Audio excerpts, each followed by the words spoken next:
ওই ছেলেকে পুরুষ বলে না। যে ছেলে একটা মেয়ের মেসেঞ্জারে রিপ্লাই না পাওয়ার জন্য বালিশের মধ্যে ডুকরে ডুকরে কাঁদে তাকে পুরুষ বলে না। ওই ছেলেকে পুরুষ বলে না। যে ছেলে বিশেষ না হইলে পরে গলায় দড়ি দেওয়ার জন্য চিন্তা করে ওই ছেলেকে পুরুষ বলে না। ওই ছেলেকে পুরুষ বলে না। যে জওয়ানির মধ্যে জওয়ানি মিটানোর জন্য রাস্তা রাস্তায় দাঁড়িয়ে মেয়েদের সাথে ইফটিজিং করে ওকে পুরুষ বলে না। আরে বেটা তুমি কি পুরুষ হও? 4টা বিয়ে করো, মদ মাস্তি করো বউয়ের সাথে, কবিতা লেখো বউয়ের সাথে, পারলে দায়িত্ব নাও, নিয়ে দেখাও তোমার পুরুষত্বের পরিচয় কতখানি। পারলে দিনের দায়িত্ব নাও, নিয়ে দেখাও তোমার পুরুষত্বের পরিচয় কতখানি। পারলে উম্মার দায়িত্ব নাও, খালি তো ওয়ালিদ হও, আমরা তোমার ইমামতি মেনে নিব, দেখি তোমার পুরুষত্বের দায়িত্ব কতখানি। আর যদি না হয় তাহলে তোমার এই পুরুষত্বের প্যান পানি বন্ধ করো।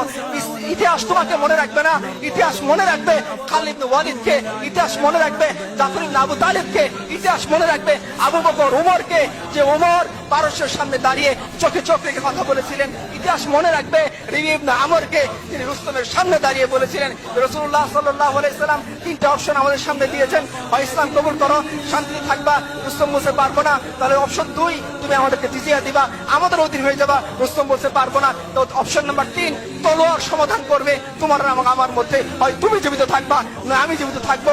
যদি এরকম হয় দেখি জো বাইডেনের সামনে দাঁড়িয়ে এরকম সাহসিকতাপূর্ণ উক্তি করতে পারেন, তবেই আপনারা বললেন যে আপনাদের উম্মারা পুরুষ। আমরা আমাদের উম্মার কথা বলতেছি যারা জো বাইডেনের চেয়েও ক্ষমতাশীল।